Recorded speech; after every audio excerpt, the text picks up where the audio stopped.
জাগনাশ্বরের কিনারে অনেকগুলো লাইট দেখা যায় আর মানে টুরিস্টার শব্দ শোনা যায়। এটা দেখি তখন আমি বদনাশ্বরের এনে দিয়েছি এই আগে যে লঞ্চ চলতো এই লুঙ্গা দিয়ে আমি নৌকা ঢুকে দিচ্ছি। নৌকা জানি এখানে দিয়ে ঢুকে দিয়েছি, ঢুকে দেওয়ার পরে নৌকাটা বাজি গেছে। বাজি যাবার পরে আমি মায়ের মায়াগুলো অনেক কান্নাকাটি করতে আছে। রাত্রেকাল তো এখন দিছি উপরে ফোন। ফোন দিবার পরে আমি ফোনে কথা কই, এন টাইমে দেখলাম বাগানের ভিতরে অনেকগুলো লাইট আর অনেকগুলো মানুষ। তখন আবার ফোন দিলাম, এখন মানে কেউ উপরেতেন যাই দেখতো না। এই উপরেতেন ফোন দিয়ে করতে আছে মানে জাগনাস্তার নাকি গোলাগুলি হইতেছে, এখানে নাকি মানে 4-5 জন মানুষ মারা গেছে। এটা শুনে এই মেয়েগুলো মানে খুব জোরে একটা কান্নাকাটি স্টার্ট হয়ে গেছেন, এই খুব আহাজারি স্টার্ট হয়ে গেছে নৌকার ভিতরে।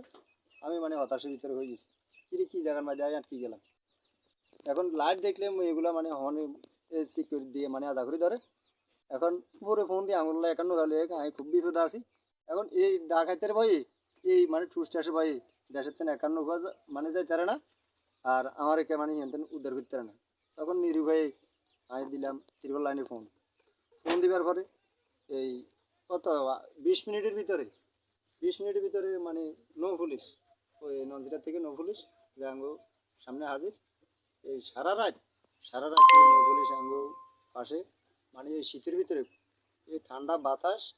আমরা তো মানে কি এই কাপড় চোপড় যাই তাই গাদি মানে আসিলাম।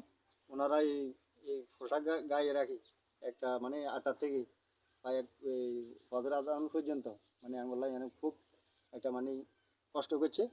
কিন্তু এই কষ্ট কি মানুষেরা মানুষে করে না। ফজর শুনে আমার লাই যেটা দেখাইছে, আমার মেয়েগুলোর লাই যেটা দেখাইছে এটা কিন্তু বলার মতন নয়। কিন্তু কি এই ফজর এই নৌ পুলিশ নন্দিরা নৌ পুলিশ আমার লাই যেটা করছে এটা কিন্তু আমি বুঝলার মতন নয়।